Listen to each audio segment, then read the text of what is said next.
Hello, everybody, and welcome to our new Cool Kids livestream where we are going to talk about Ghostbusters Frozen Empire. Yeah, this will be a spoiler discussion. You all know who we are, you know the routine, so let's go and get started. As soon as I pull up my review. Shit. Okay, here we go.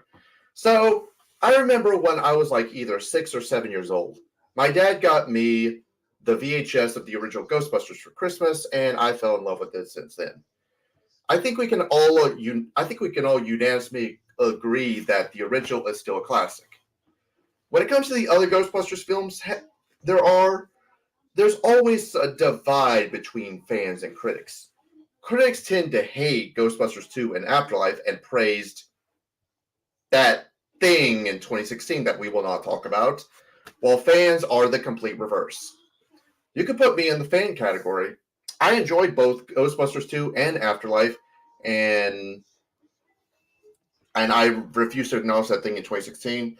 But when it comes to Frozen Empire, I will say it is one of my most anticipated film of 2024, along with Sonic the Hedgehog 3. This is another case where the critics and the fans just will not agree. And after seeing it, I will say, while yes, it's not as strong as some of the other ones, I'm still on the fan side, and I can say that I still enjoy this movie.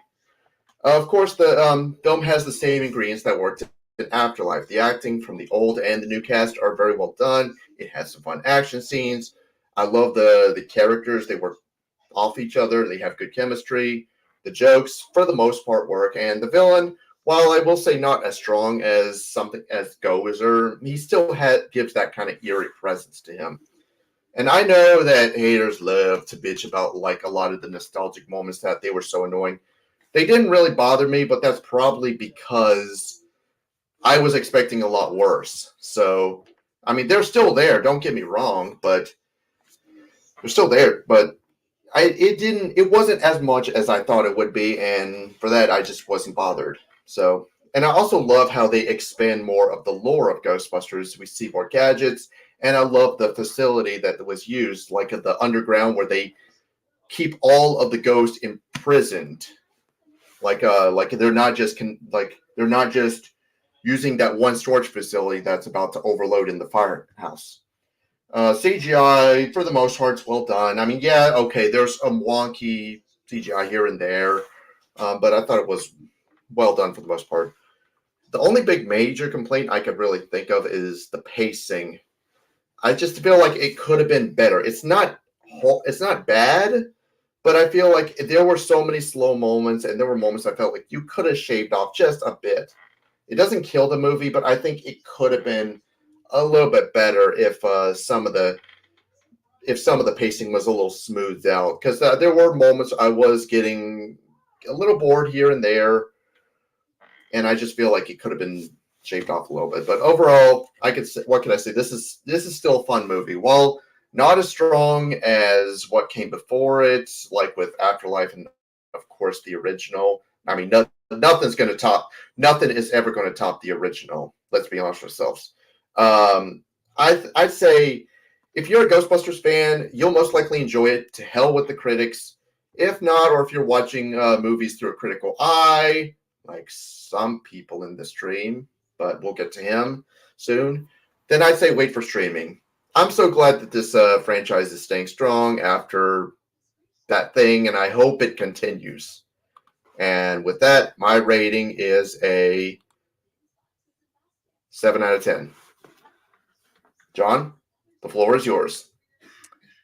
Yes, thank you. All right, Ghostbusters Frozen Empire. All right, Rotten Tomatoes, chill. If I had a nickel for every time a Dune movie and a Ghostbusters movie came out the same year, I'd have 3 nickels, which isn't a lot, but it's weird that it happened thrice. Sorry, I had to get that joke out of the way. Here we have the long-awaited sequel to Ghostbusters Afterlife, and despite some rather mixed reception, I think it's safe to say that this franchise is stronger than ever before. Well, at least since the first one came out. The acting is once again superb for everyone returning. They were once again great and settled back into their roles extremely well. Paul Rudd, Carrie Coon, Finn Wolfhard, and McKenna Grace were all great. It felt like these characters were in an appropriate place and felt like they evolved in all the right ways. You have Gary trying to be a father, Callie trying to hold the family together, Phoebe trying to be the best she can be, but also acting like a teenager in both the best and worst ways. And to be honest, Trevor was kind of there, but hey, he was still good with what he was given. I was a bit upset that Lucky and Podcast were kind of sidelined, the former especially since she barely did anything in the previous film as well, but they were still great given whatever material they were given. In terms of the new characters, thankfully Patton Oswalt wasn't in it for too long because fuck Patton Oswalt. Emily Allen Lind was good as Melody, Phoebe's new ghost friend who has more sinister plans throughout the film. She was good, but it felt like her plot thread was kind of mishandled towards the end of the film, how she all of a sudden decided she was going to go to the other side. I understand what they were going for, but I feel like the execution should have been better. James Acaster as Lars was really likable. However, the character that stole the show was easily Kumail Nanjiani as Nadeem. He was absolutely hilarious and delivered some of the best lines in the movie. I also find it funny that his one scene of firebending is probably better than the entirety of the god awful Avatar: The Last Airbender live action show. So there's that as well. Of course, the OGs of Murray, Aykroyd, Hudson, Potts, and Atherton were great in their own proper ways. Even John Rothman coming back as the library admin, which was pretty funny. What I think this movie really gets right is the world building. I love how this movie opens up in early Manhattan at the turn of the century, really showing how this world and its relationship with ghosts was at various points. Yes, we did get bits in the original two films and quite a bit in the previous film with Shandor. However, I think this really took that big step, and I really, really liked that. I also liked how you had the two sides of ghosts, the monsters and the beasts, and then you've had someone like Melody who can't move on and is here to just roam the earth. I wish that was explored a little bit more rather than she needs to become buddy buddy with the protagonist to betray her later, only to realize it was her one true friend she had and saves them in the end trope, especially when we just saw that in Kung Fu Panda 4. I also like the world building with Winston's Ghost Institute, how they are trying to do different things with ghosts and trying to figure them out rather than just busting them. I really like that angle as well. I thought the CGI was good here, with its mix of practical effects. It doesn't look quite as polished as the previous film, but I still think it was quite good and not nearly as bad as pretty much any modern MCU movie that isn't Guardians 3. I like the lion. The lion looked really good, and the main villain. A little bit fake at points, but you know what? It was still rather good. Speaking of the main villain, though, I really fucking loved Garaka. Such a cool idea, no pun intended, and again adds to the world building, as well as adding in some other supernatural influences like pyrokinesis. I also liked the ideas of family, betrayal, growing up, moving on, and a bit of fatherhood, which was no accident after the untimely passing of Ivan Reitman. It's a damn shame that we had to get two movie sequels in a row from this franchise that had to commemorate legends. But especially with this franchise, we all know that it's all a part of life, even if it sucks.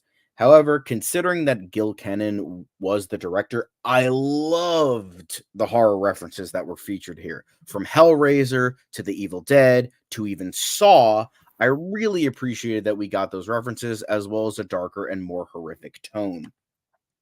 If I had anything negative to say about it, I do think it was a bit bloated for its own good. As much as I love the world building, it might have been a bit too much, hence the negative reaction. They were trying interpersonal character drama, but also further build the world of Ghostbusters into probably an even bigger franchise. So they're setting up quite a bit of stuff here. The pacing was a bit slow at points, but not boring. I liked how intriguing it was because it felt unique from its predecessor. While Afterlife was a bit more, for lack of a better word, in your face and kind of a coming of age story, this was more horror mystery, and I really liked that, even if at points you could feel the length. As well as leaving me wanting more with the villain, but not in a good way. I feel like he should have been a bit more of a threat. I guess I could blame that more on the trailers than the film itself because now seeing the trailers and how much they spoiled, I can see why a lot of people were upset with its quality in terms of respect. But despite some of these grievances, I thought this was a great fucking movie. I thought it was a worthy successor to Afterlife and to the overall franchise. It did a lot right, and hopefully, this does well enough financially that we do get a sequel because I really want to see more of Ghostbusters. Plus, in terms of ghost movies, I think it's safe to say that Gil Kennan more than redeemed himself from the god awful Poltergeist remake, from what I've heard at least. With that, I give it an 8 out of 10.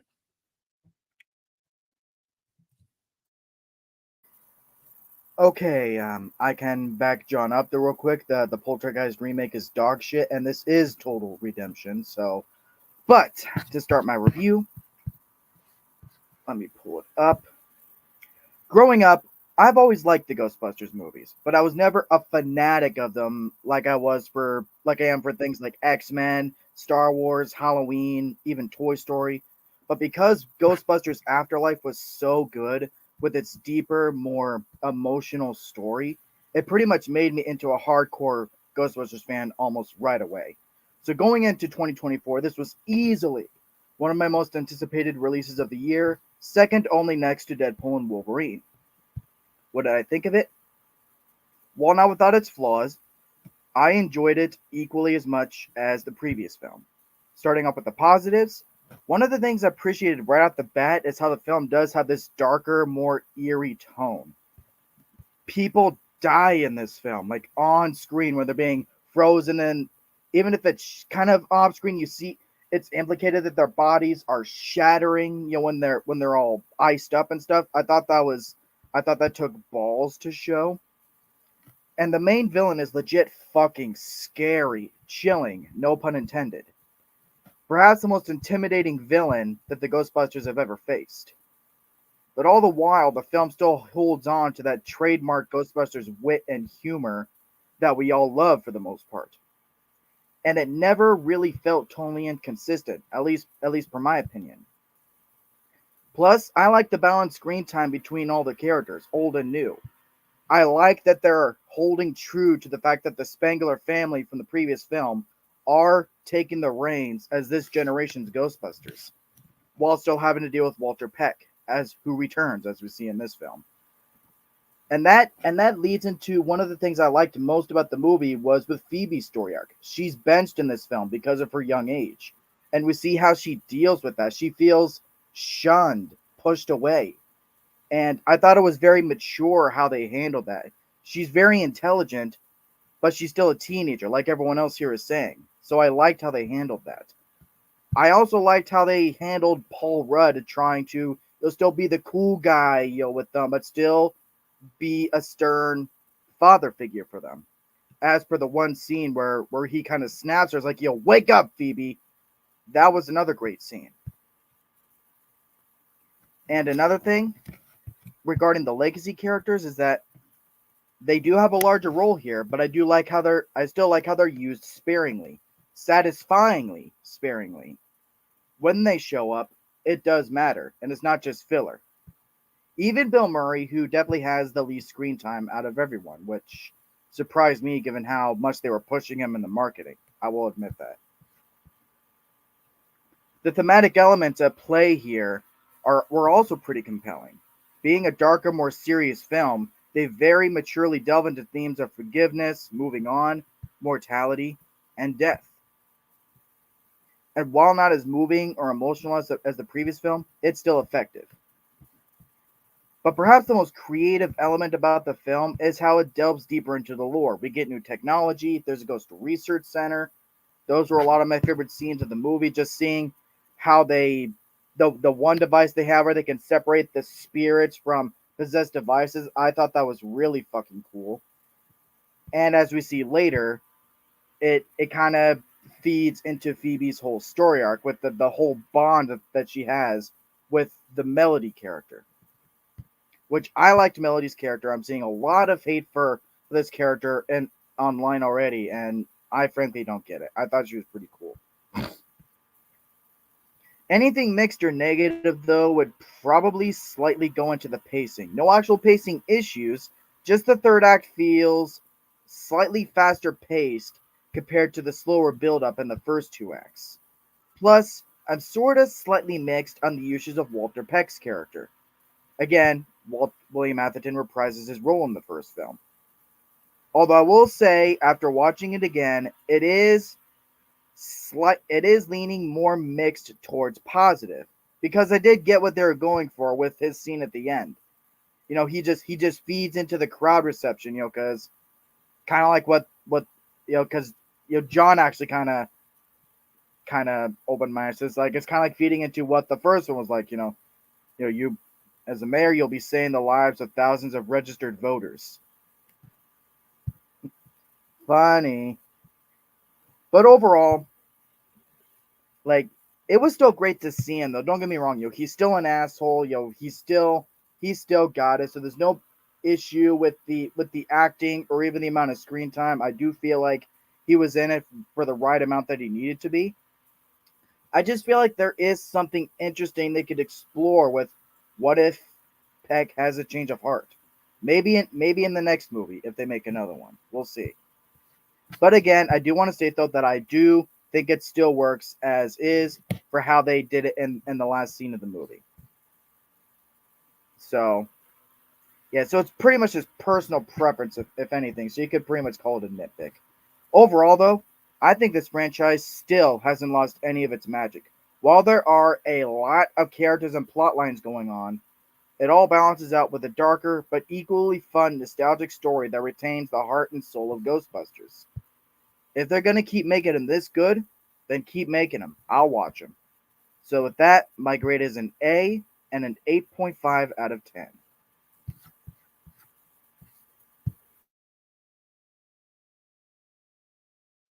Am I good to go? Nice. All right, so Ghostbusters Frozen Empire, I thought it was a good popcorn blockbuster film and a solid sequel to Afterlife. I expected the sequel to flesh out the Retman universe, and that's what it did. Frozen Empire did not have that emotional impact that Afterlife did, but I was fine with that because it would be difficult to live up to what Afterlife did. I am glad the original Ghostbusters, especially Ray, Janine, and Winston, had more involved with this movie. There are a few good Slimer scenes that I enjoyed. Gil Keenan and Jason Reitman made a sequel geared towards fan service and found a balance for longtime fans and new fans to enjoy. They took a lot of inspiration from the animated series Real Ghostbusters, which I was fine with because there's plenty of it to like about Frozen Empire. Though not all of the story made sense and does have some pacing issues. Some of the jokes do land, but I thought Paul Rudd as Gary and Kamal as Nadim, I found them mostly annoying throughout the film. Sorry, John. Nothing about them was funny or entertaining. It was a solid sequel to Afterlife and not a substitute sequel like Ghostbusters 2. Frozen Empire will be a film that critics and audience will see differently, but Ghostbusters Frozen Empire, in my opinion, was a fun, worthy sequel to watch in theaters, and it's a family-friendly film for all of us to enjoy, and that's what it is. It's a fun movie. Take your family, friends to go see that movie. You'll have a great time watching the sequel. My rating is a 8 out of 10. All right, so that's me. So being a fan of the three Ghostbusters films that we got, I was really excited for Ghostbusters Frozen Empire. Does it surpass Afterlife as my favorite sequel or even my favorite film out of the bunch? Well, no. I'm not, but however, I'm not on the critics' side who hate this movie because I still found it fun, and hell, I found it a tad better than Ghostbusters 2. First, let's start with the positives. The acting, again, is really good from everybody. I really appreciate the character development with all the characters. Well, some of them, more on that a little bit later. I like the story with Phoebe and Melody as it does give us something new.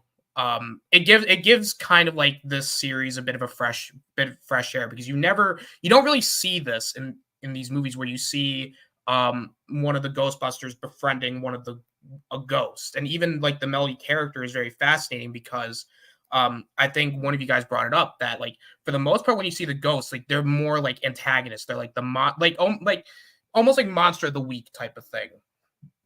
But I really did appreciate like the kind of like how this movie isn't trying to do a rehash of Ghostbusters 2, but rather being its own thing.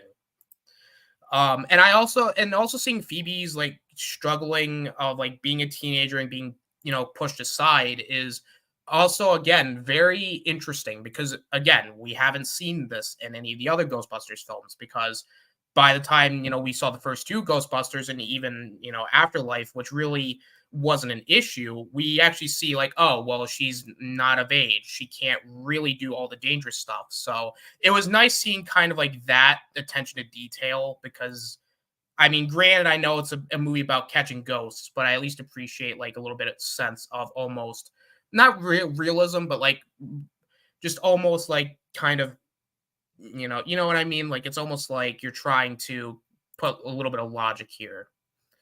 I really like the world building too. Just seeing like the different time periods where we see ghosts, like in the beginning of like the 1900s, and seeing the different types of ghosts, like we see in the I call it the bunker because it's almost like the secret bunker almost, where you see the one ghost that's possesses objects, and you see it's just like the little stuff like that I appreciate, and the new gadgets are really good, are really cool.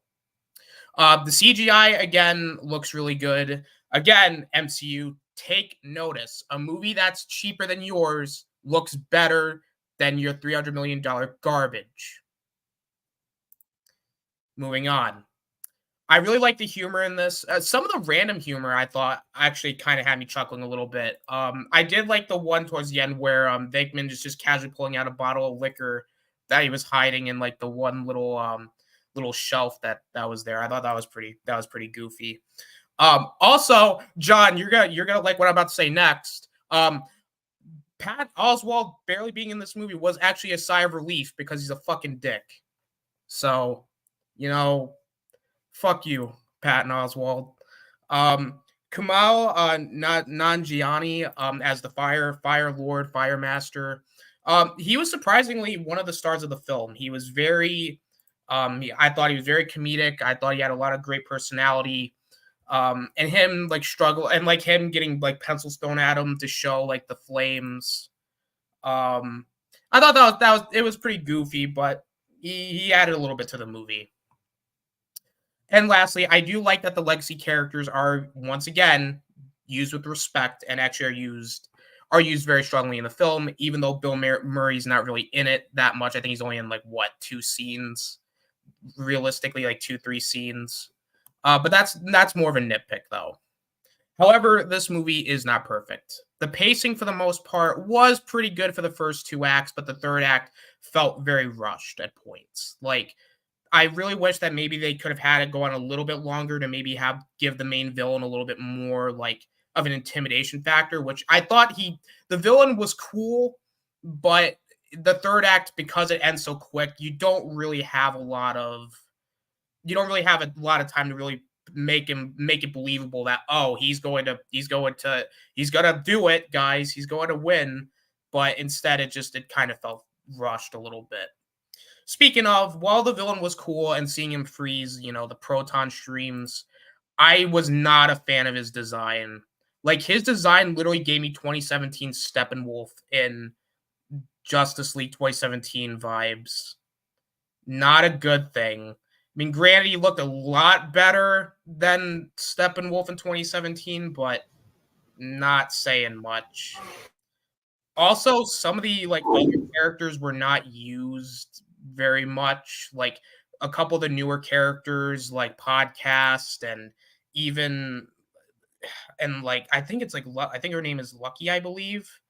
They weren't used that much, and it sucks. I understand that it's like an hour and 50, like it's about near 2 hours, about an hour and 50 minutes, there's so many characters and so much world building, but I really wish they could have utilized them more.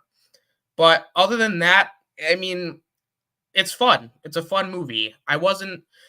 It's not as good as Afterlife. It doesn't have that emotional weight, but like I said before, I appreciate that they didn't do what a lot of franchises do at this point, where it's like, oh, it's a legacy sequel, so let's take everything from Ghostbusters 2 and let's try and do it here. It does its own thing, and I actually appreciate and respect it for doing so. The world building is nice, and even with my criticisms, it's enjoyable. If you're a fan of Ghostbusters, I definitely recommend it. It's a fun film, and yeah, if they do another sequel, yeah, I'll give it a shot. But that being said, my rating is an 8 out of 10.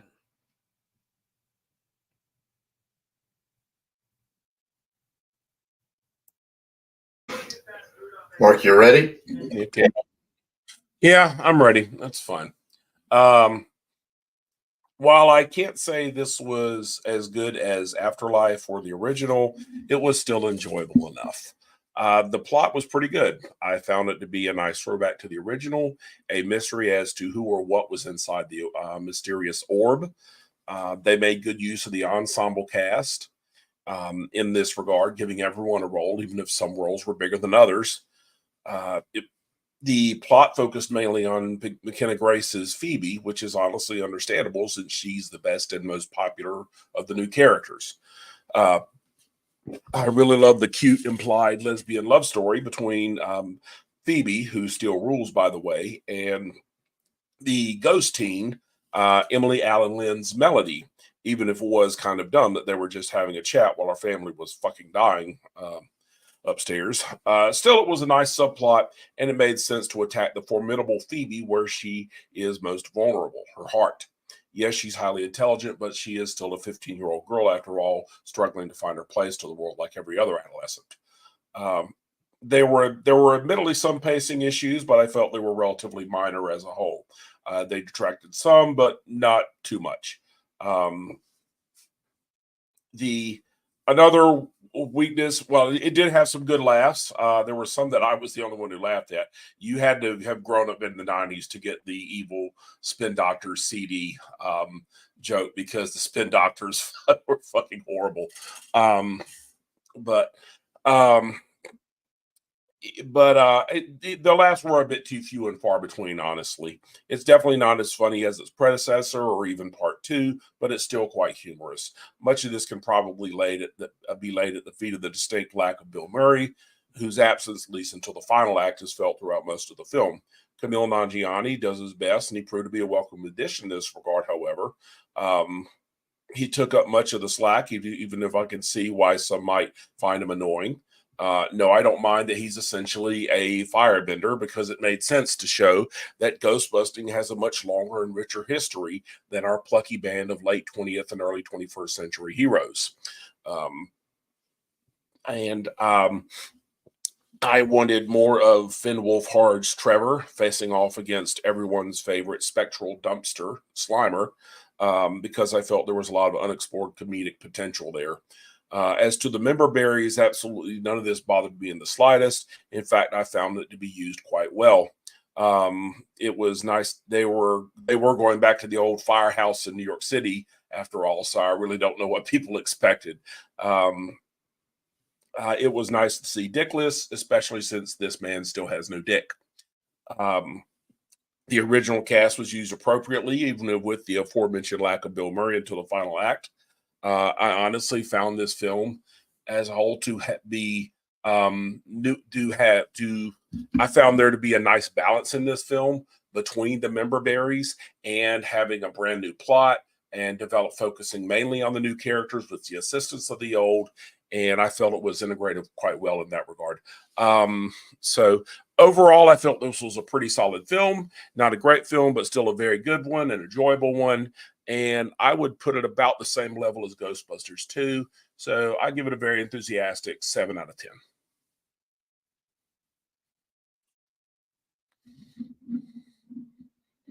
Devin, you're up, my man.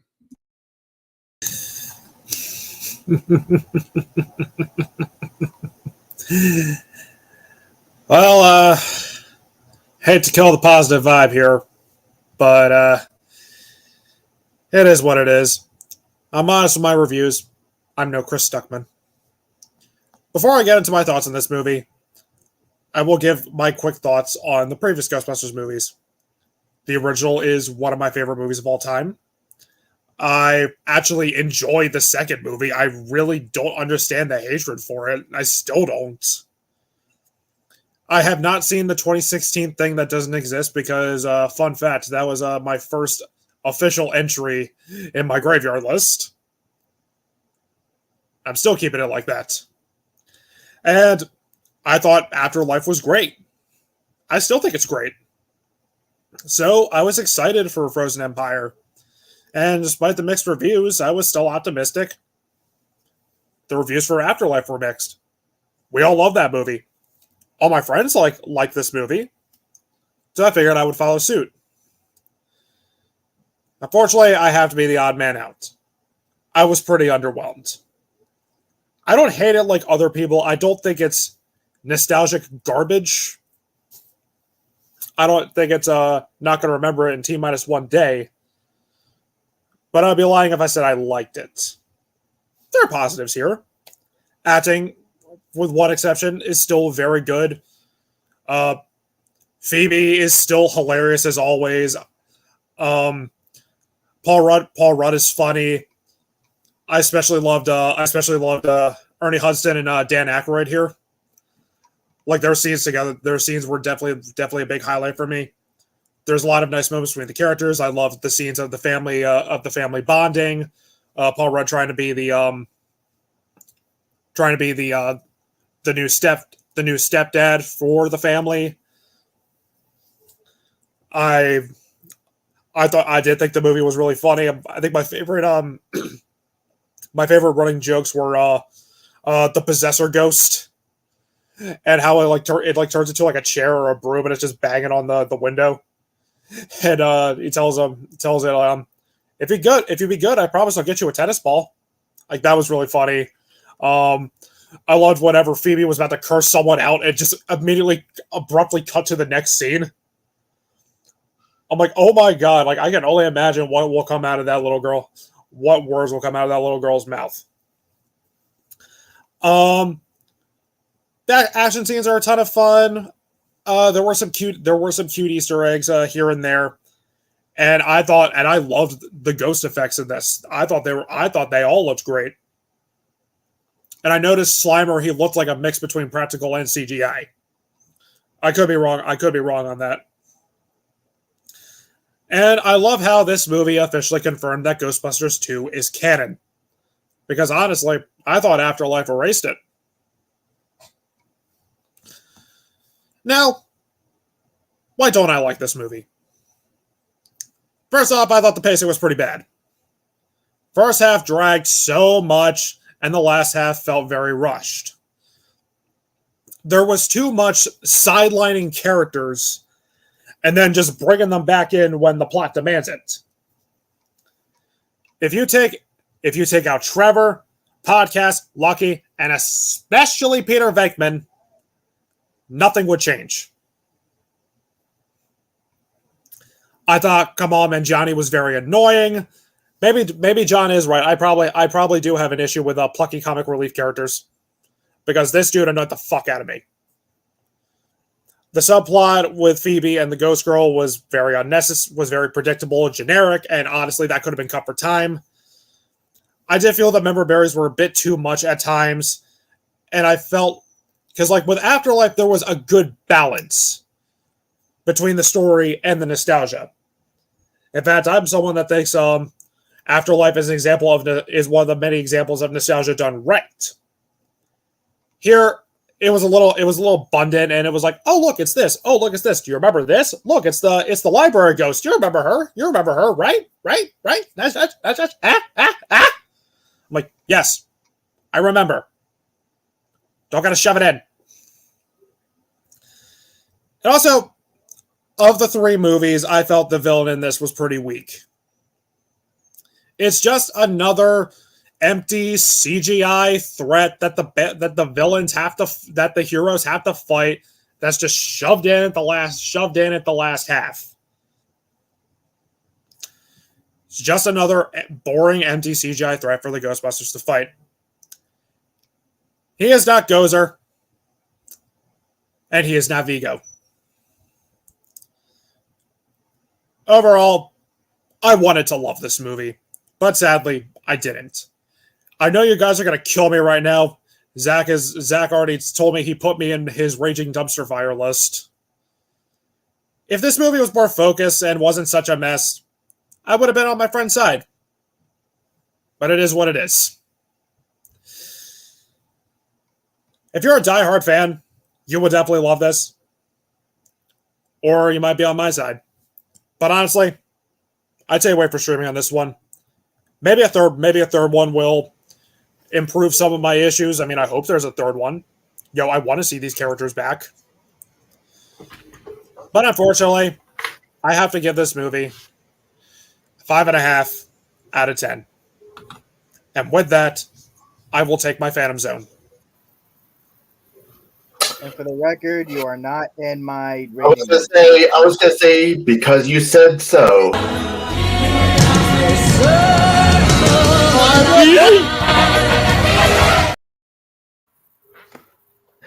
I honestly don't get any of the complaints for pacing issues because at the Perfect point timing in on the my movie- part. because at the point in the movie where Phoebe is betrayed and Garaka is unleashed, there's still like a solid 30-40 minutes left in the movie. It felt like the pacing of all the other third acts in these movies where the villain shows up. It didn't feel any different to me on that. Yeah. On that. I Mark, don't you know. muted. Last act, like I thought it felt like 20 minutes. Like I don't know if that. Yeah, I feel like Because it's at the hour and 60-minute mark where Garaka is unleashed, and there's still like a good 40 minutes left in it. Like after that point in the movie. Yeah. I mean, the whole subplot. I really liked the whole subplot between Phoebe and Melody. It was a nice me too. touch. Yeah. I mean, she found someone she could relate to at this time when her parents were Okay. jumping down her her throat. Right, yeah. So All right, I mean, it made sense. I was gonna say. So we have someone else here with us, and she's going to give her quick thoughts. Do you want me to sit down? Huh? Do you want me to sit down? If you want. Well, I don't think I should stand here and say. Okay. Well, I'll let you go ahead. Oh, crap. Yeah, don't make your fiance stand up, Rob. Right? Like, hi, Webiverse. How are you doing? Hello, Renee. Hi, Renee. Anybody who does hi. This is my fiance. Yeah, I was about to say I'm his Hello. Nice fiance, to meet you. so that's the only reason why I'm giving my piece about this. I went to go see it with him and everything, and I will have to sit there and say I'm probably agreeing with the one. It's okay. I mean, as everybody sit there and says, we're all old fans of the original. We loved it. We grew up with it. We're going to be die hard. And of course, we're going to sit here and critique this because it's a remake. It's a reboot, if you would, and all this other stuff for the new generation. So of course, we're going to be really hard on it. That being said, with the first one coming out, I actually sat there and said, that was good. It was good. It was a good movie to bring in for a new generation to get them excited for Ghostbusters. It was a great movie for us old timers to sit there and be like, oh, they really do love us, type thing. That being said, with this one, I was kind of a bit disappointed with it. I was bored kind of sitting in the theater watching this. There was parts where I'm just like, when we moved along a little bit, there were funny parts. I sat there and laughed at all of them and everything, but there were parts in it I don't think that really needed to be in there. As far as some of it goes and everything, I'm sitting there watching this and I'm looking at it and I'm like, okay, our big baddie that is the ghost that's freezing everything and all this other stuff. As soon as he got his freaking accessory to get almighty and powerful, dude did not belong in Ghostbusters. He either belonged in Diablo, he belonged in Game of Thrones, or he belonged in fucking Hellboy Golden Army as one of the fucking fairy folks. I mean, literally, let's be honest. Then throughout the whole movie, when we had our moment with our ghost girl and our antagonist Phoebe and everything, we had the well-on Beetlejuice moment where I want to be with you. I wanted to find you and stuff. I'm like, seriously, really? We have to go there? And then we all knew where it's going, and I'm calling this now. I don't really freaking care, but we know Phoebe's gay, so I mean, and that was really heavy implied in this. As soon as she became the ghost, that big flirt, boo. And I'm like, oh, there it is, and everything. And then of course, like I said, we've got like aspects of bringing in other movies. I mean, I felt like this was more trying to be focused on us old school because we had all of the old cast coming in more than the newer cast, which I didn't really like. And then when we did see the new cast, it was teen angst stuff, which I don't really care about because are we teenagers? No, we've already been through this, But the thing about it is giving that hard critique, I have to sit there and look at it at the end of the day. Was this movie targeted for me and my generation? No, it's not. It's not targeted for some 30-year-old person and everything. No, who's it targeted to? My fucking kid. If he wasn't in trouble, he probably would have went and saw it with us and everything, and he probably would have loved it. He could relate to it. He could sit there and be like, oh, I feel like how Phoebe does, and I know what I'm doing. They're not listening to me. Let me just do my shit. I mean, it all goes with that. But I feel like that's what it is. That's who it's targeted for. It's for our kids to be introduced to this great, wonderful thing that we grew up to where, you get to experience it and everything.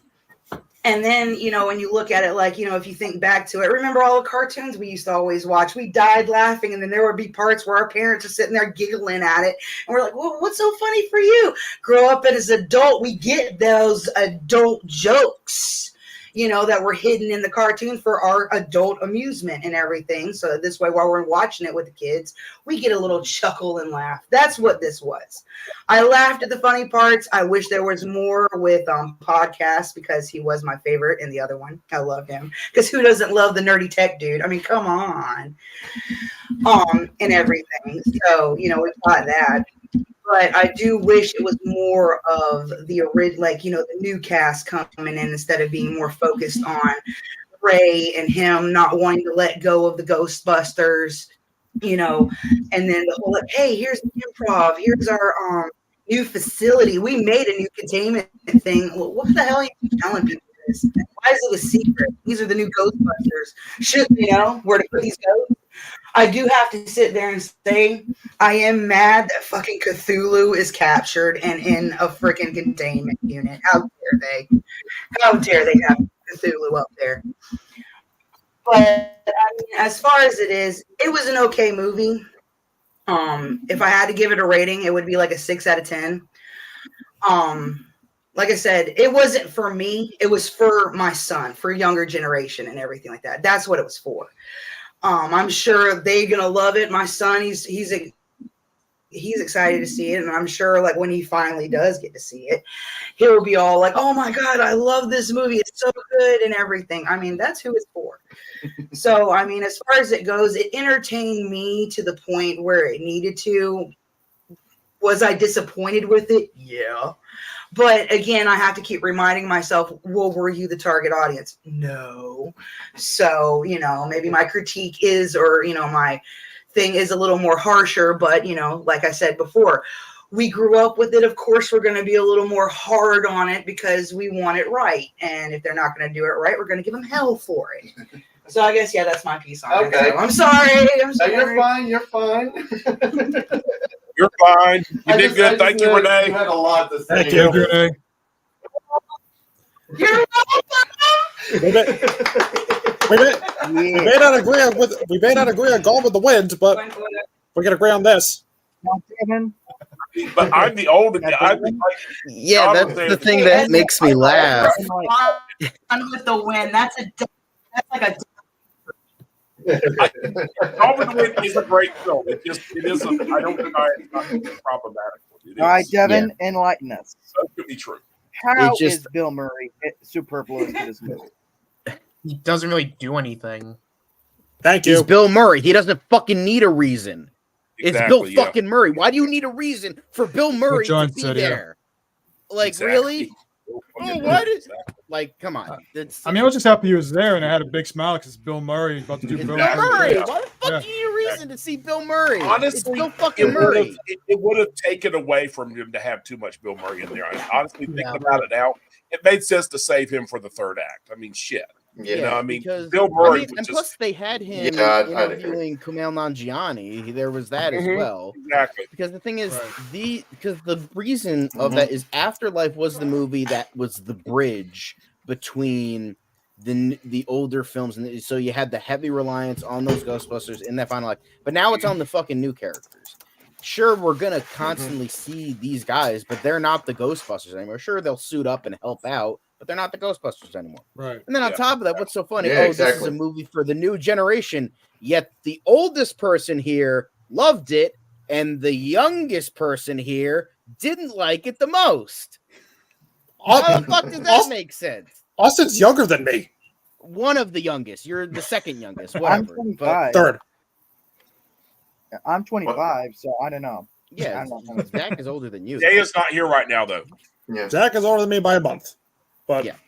Austin and Jay are the Well, I meant babies of here. the group. Not here But right like Devin's one of the youngest persons here, and he I didn't like kinda it the go back most. to the- Yeah, all go the back to old the base thing is older that, fucks liked it. So like, I don't know. Like, I yeah, can see people like, complaining about the first two acts and feeling like it drags up, but again, like I really don't think the third act was rushed at all. Like it felt like par the course with how the third acts in these movies are always paced out for when the villain eventually shows up. It didn't feel any Yeah. different. It's like Didn't. seeing the original film. Ugh, Gozer doesn't show up until the third act. It's like, yeah, no shit. And he doesn't It's show up like- until the third act of Afterlife, and even then, that's meant to be like a surprise reveal. Like, holy shit, it's Gozer. Yeah, like I feel like that's a very weird thing to have, but like I don't know. It's just like I just feel like this movie did a lot right. I think the critics are fucking stupid. I think Devin's fucking Agreed. stupid. Well, not No, I'm Devin, just but I kidding. agree. I'm just kidding. But yeah, it's just like I feel this movie. It was unique enough. I think a lot of people were kind of worried that that it was going to be like the River of Slime again, like how Afterlife was Gozer again, and but it wasn't. And I could definitely see how that I can see why the working title was Firehouse, because the Firehouse was integral to the plot. Like that was the whole Yeah. thing, Right. like building the army, having Garaka come back. Yeah. And it's just like the death chill is just such a cool thing. It is. Yeah. And I'm no pun intended, but it's just like such a cool idea, like the entire world being frozen, especially when Dan Aykroyd's third idea for a Ghostbusters movie was the complete opposite. So I feel like that was like kind of like an intriguing way I was actually going to mention that, John, because I know that while we were on one of Zach's streams, you mentioned about how like you would like the next one could be like they could bring back one of the original Ghostbusters 3 scripts was them going to a hellish version of Manhattan kind of thing. Yeah. Like this will be the frozen one, and the next one will be the fire one. Yeah. I'd be on board with that. That'd be Yeah. interesting. I think that it was Ghostbusters actually Hellbent. I was And it actually was- sort of predicting. Yeah, and it was definitely it was like literally the Ghostbusters go to hell. And that's such a fucking awesome. Although in this case, since religion might piss people off, they might since multiverse is kind of big right now, they'll do like a hell dimension, because in the original Ghostbuster script, the third act had them going to like different dimensions to try and get back to New York. So I know that in the 2009 video game they do go through a level where they are like entering the hellish version of Manhattan. Yeah, so I don't know if anyone else that played that game brought in a lot of ideas that that couldn't be. So they're going in the upside down. No. Oh, is speaking of the good. video game, there's someone I was chatting with on a Ghostbusters Discord server that proposed an idea for maybe a really horror-centric Ghostbusters movie that uses something from the 2009 video game. It was called The Spider Witch, I think. Like, take that, but just make that wholly the concept of a Ghostbusters film. Like some kind of spider witch and a bunch of giant spiders or bugs, something attack New York. Even down to maybe having the teaser poster be the Ghostbusters logo covered in webs. You have a little Black Widow hanging down the side. Right. Yeah, that could be cool. I really like that. I mean, what I liked about this movie, it was like they took heavy inspiration from the animated series, and Yeah. this Oh, yeah. was they Yeah. wanted it to make it feel like one big episode of the show, and I definitely felt that both in quality and pacing, good and bad. So, I felt like this movie. It's just like honestly, there's almost not a ton to say because like all the things I liked, I stated, and all the things I didn't like were like normal movie things. I feel like like movies have pacing problems. Movies have some missed execution here and there, Yeah. some wonky CGI and all this. So I'm not like there's nothing specific Ghostbusters that I really have a problem with. I thought the older characters were executed well. I thought it built the world even more so. I thought the new characters all did a really good job. I just wanted to see more of them in a good way though. Like obviously they'll tease it towards, later films hopefully if this actually does well, which I don't know if it will considering the mixed response. But I think okay, Mark, what were you gonna say? I was just going to say it's projected to make what 44 to 46 million opening weekend. Okay, Got that's a good. B plus score, which is not bad at all. I mean, I kind of imagine that this is going to make money regardless. I mean, of it's what an the IP. critics It's say. a famous IP. But like Yeah, you never exactly. know. I mean, you never know because like Dune is still rocking hard right now. And Immaculate, it's a horror movie. Those usually make a ton of money. So you never The know. But budget for I this love movie, though, is I 100 loved the horror references. I love Mm. like you have the Hellraiser with the orb. It was kind of essentially it reminded me a hell of a lot Yeah. of the Lament configuration, but it was like a sphere rather than a cube. And then you had when the Death Chill or Garaka or Death Chill, whatever, following Melody, and it had that like POV of like the evil force from the Evil Dead Yeah. movies. I love that. And then when they had the fucking The tricycle. tricycle. From Yeah, that's what I was outside gonna of the say. firehouse, Yeah. I'm like, I whispered to my mom, who unfortunately didn't get it because she doesn't I know want to soccer. play a game. Do you want to play a game? I also want to add, like, I wouldn't mind a I thought that was spin-off that great. focuses on podcast, Lars, and Yeah. Lucky. Because I do feel like Yeah. they set up something, a spin-off for the three of them. I feel, with the I mean, to introduction be of the fair, research center. Gil Kennan said something about there's an upcoming animated series, so Yeah. that might be about the Ghost Okay. Institute, which I would Yeah. love to see because I feel like that's I just would, a I would really too. interesting. The Hey. budget for this movie, though, Hey. was 100 Zach, million. wait, shh. Mark. If you want a spinoff, why not go with the fucking podcast that he was doing with Bill Murray's character? That looked fucking hilarious, and I want to. It did. I would That was love to see an actual podcast of that. Wait, that was that wasn't Sorry, lady. that wasn't Peter though. That was Ray. Right. Ray. You are my one subscriber. Exactly. The one that he The and Ray hammer were gets doing. the Oh my views. god, yeah. Sorry, Yeah. sorry, ma'am. The hammer gets sorry, lady. The hammer gets the views. That That was funny. I do. Also, I do love sort of worry about this. Everybody movie, though, else's because- reaction. Oh wait, hey, Zach, hang on. I was gonna say, Wait, and then hey, everybody Zach. else. Let me speak. Okay, I was gonna say, like, I was like, just the smashing the hammer.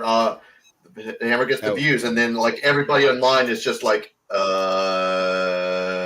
just holding different things. Yeah, and I loved like where Kumail Nanjiani was just like shit. Think about it, They're guys. like trying to move the fire and it's just like not working. And I remember when he was getting the flame to the candle. I whispered to Renee saying, "He's a firebender." And I yeah, gotta that's why bring I this said up. that this one scene is probably better than the entirety of that fucking shitty ass Netflix show.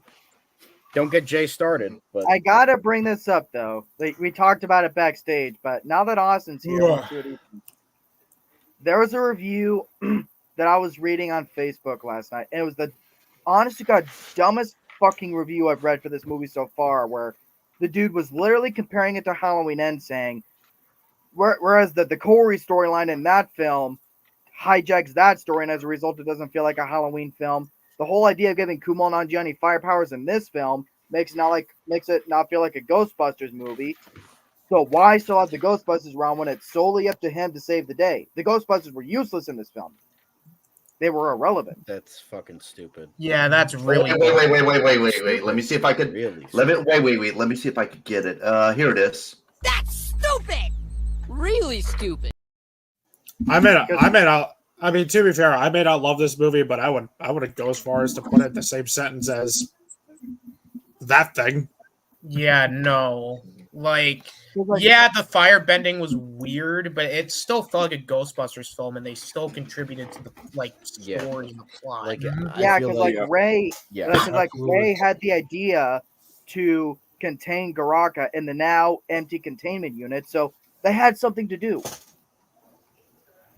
And it wasn't like they were focusing on fire bending the entire film either. So I mean, it's pyrokinesis. I mean, shit. They talked about all the crazy shit in the original film that they believed in. It made sense to introduce that. I mean, yeah. I mean, they But had that the was guy way too with the long. psychic shit and the hot girl that Bill Murray was fucking with in like towards the Seriously, beginning of the what? original film. Yeah, it's like people I act don't like Avatar: The Last Airbender. People act like Avatar just invented the whole fire bending thing. Shit, they did not invent pyrokinesis. Sorry. Yeah. Firestarter. is- Stephen, Pyro. like hello, Stephen King, like Exactly. you know. And Pyro and X-Men. I mean, look at the fucking, like Greek gods. Poseidon was technically a waterbender, right? So, like, Exactly. don't get me wrong. Yeah. I love me some Avatar: Last Airbender, specifically the original cartoon show. But Yeah. don't act like, oh, that's like it's like it reminds me of like the whole thing when Blue Beetle came out. It's like, oh, it does family. It's ripping off Fast and Furious. It's like, bitch. Really? Family? Just Fast and Furious is the be all and end all of family. Like that, they trademarked it. They copyrighted the idea of family so that nobody else can do it without that. It's like, don't fuck yourself. That's You so don't need fucking Ghostbusters when stupid. you got family. Yeah, this movie Family. is family. That means it Family. ripped off Fast and Furious. Family. Don't suck a dick. Or a frozen turd, I might say. You don't need brass to kept a When you got the power of family. You don't You know, need copper or John, brass. You have the power of family. A on lot your of the side. negative reviews. You know, John, it's funny when you brought up the Like a lot of the Let him talk. Go on now. Go on, Devitt. John, it's funny when you brought up the one of the rejected, like you brought the rejected idea for Ghostbusters 3. I remember I watched James Rolfe's video. He was explaining like the history of Ghostbusters 3 and like some of the weird ideas. Like Ben Stiller was considered to be a Ghostbuster. Seth Rogen was considered. There was one rejected script where Bill Murray's character was supposed to die and he becomes a ghost. Honestly, That was I would have one loved that idea. Yeah, that was. I think that would have been hilarious. Yeah, because I mean, like the original, like there's a really good video that just got uploaded today to obviously coincide with the movie. The original idea, kind of which the I knew a last- lot of, the original idea for Ghostbusters, Ghost Smashers, back when it was Eddie Murphy, Dan Aykroyd, and John Belushi, was fucking bonkers. It was like the weirdest fucking thing. It's like one of the greatest movies that didn't exist. Even though I love the original Ghostbusters, that is definitely like a weird fucking bonkers movie. It took place in the future. It like instead of guns, they use wands. Like ghost busting was like an actual profession. Like there were multiple people. They had like rival Ghostbusters. They like dressed more like SWAT guys. And the Ecto one was supposed to be like a hoverboard or anything like that. So or like a hover car. It was fucking weird. Okay. But yeah. All right. What were you gonna say, Zach? Wait. Zach was gonna say There's something. one What were last you gonna say, thing I Zach? want to bring up before. One last thing I want to bring up before we wrap it up, because we obviously know they're all getting older. They're not going to be here forever. Do you think it's time for them to start thinking about maybe the next film being their final appearance? I can see it. I mean, I wouldn't want that, but What then is again, what did he say? but Sorry, then again, I was but then confused. What did he say? no, he was. What were you saying, Zach? Oh, because I was thinking about because Bill Murray and they're all getting older and all that, so they're not gonna be around forever. But so I'm thinking maybe they should think about, if not the next film, just one of however many films they have, maybe being the final appearance for the legacy characters. Yeah, well, I mean, Dan Aykroyd said he envisioned They gotta like start thinking another about- film with the three of them, like 3 sequels with the 3 of them, and then permanently hand it off to them. And I think that could be a good idea. But the thing is, Winston is so like part of these new Ghostbusters. I can't see like Dan Aykroyd. I could maybe see like not doing it with him. I could definitely see Bill Murray just fucking off from this franchise. But Winston is very heavily in. I could see him as the one guy that stays because he's like he funds the Ghostbusters. He's like the philanthropist. So like I could. I see Dan him Aykroyd staying around too. Yeah. I could see Dan and even Yeah. Janine staying around. Oh yeah, Janine could. Oh, and by the way, because Rob asked me to bring it out, but I got Oh, sweet. my Ghostbusters popcorn bucket to the chagrin of my parents. They're like, "How much did that cost?" You don't want to know how much it cost. April 1st. Yeah, that's the ball. But Yeah. it's even got like and then knobs Renee shit. also, yeah, it does. And then there's a switch that lights up. And then Renee got this. Hey, Rafa. Yes. Or, Speaking of, before I head out, y'all motherfuckers teased us with an actual Ecto Cooler slushie, and you fucking dropped the ball. Fuck you guys. That shit was green apple, not Ecto Cooler. I am disappointed in you. Go to hell. So I thought it was good. I mean, because if it it wasn't was Ecto good, Cooler, but like I want Ecto Cooler, goddammit. Yeah, Oh, yeah. I didn't have thought it was Ecto Cooler. cool. I didn't have Ecto Cooler at my theater either. It was either green apple or the blueberry. Yeah. I know it's not the But I gotta head out. Okay. This has been fun, gentlemen. Love talking Ghostbusters. Okay, so my new lanyard. But yeah. And now, Yeah, more but- appropriate than That's ever. what I was talking about. just cancel. See you on the other side, Ray. See you on the Order other side, receipt. right? Eh. But Does Kaylee want to give her thoughts on Frozen Empire, or did she? I not haven't see seen it.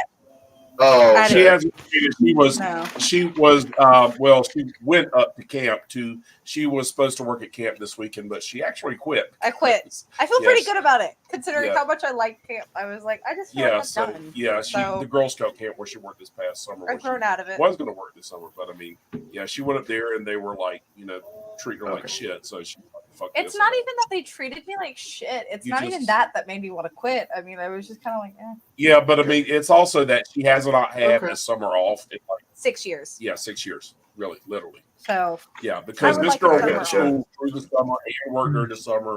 She has not had. She worked last summer. I mean, she has not had a summer off since since high school. I gotcha. like I my junior year gotcha. of high I school. gotcha.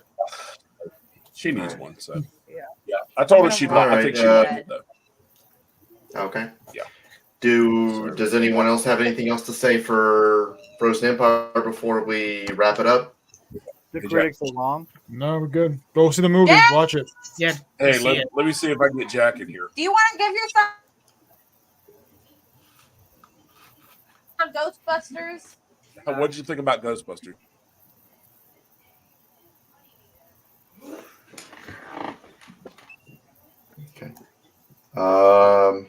Any Frozen. Is he frozen? Yep. Yeah, happy froze. Yeah, Frozen. I think Frozen. Garakazar Scream.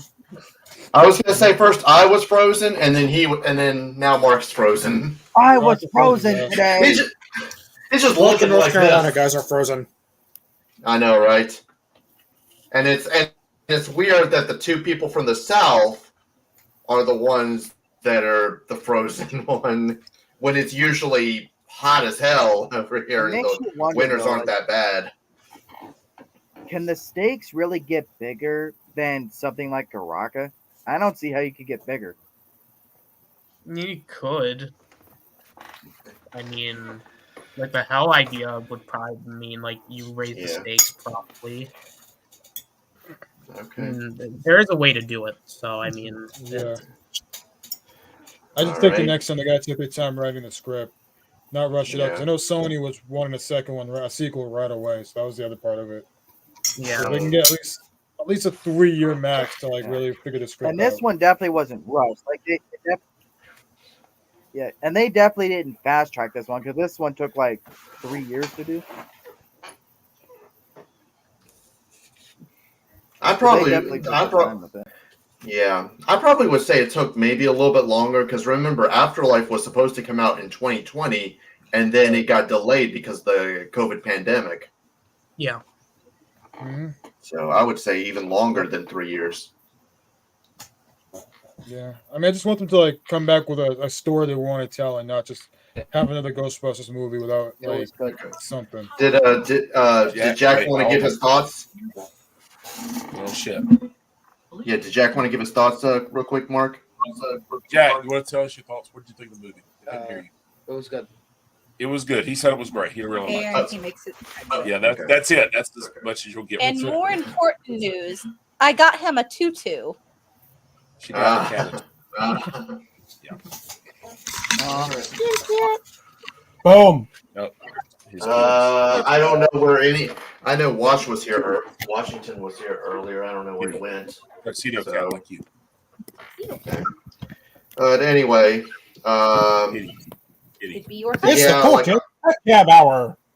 The kitty hour. if I would, yeah, too bad. I mean, I don't know where any of the cats are right now. I don't know where Renee's cats are, but if they pop up, maybe I'll show them on screen. But anyway, yeah. Final thoughts. Most of us liked it, and then 2 thought it was just okay. So Yeah. take that for what it's worth. All right. So are we ready? Are we ready? Are we ready Devin to an was what? I No, was like, was Devin one of them? who didn't like it? Yeah, he Devin and my fiance Renee, who came on a little bit earlier. She didn't care for it either. So, yeah. All right. So our next review will be Godzilla X Kong: The New Empire. Oh yeah, I gotta watch Godzilla versus The Kong. Don't Lesser forget it. Empire. I can't wait to walk out of the theater. And John's going to be hosting that because I think he's the only one excited for that movie. Yep. Godzilla, the minor leagues. All right, I'm just saying. I'm gonna say this before I we lost wrap all up. faith in this franchise after freaking Godzilla versus Kong was all bait and switch on it. Shh. I'm gonna say this before we wrap up.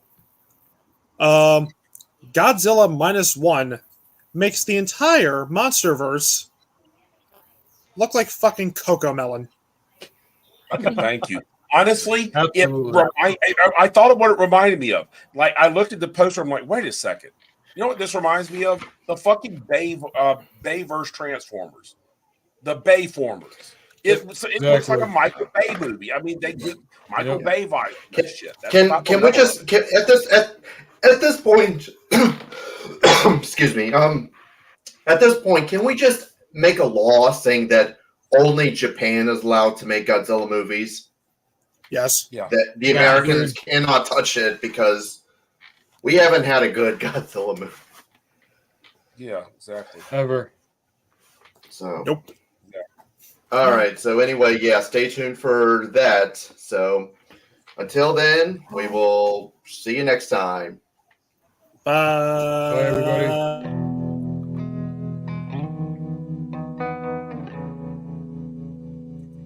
Once again, we have brought light into the world.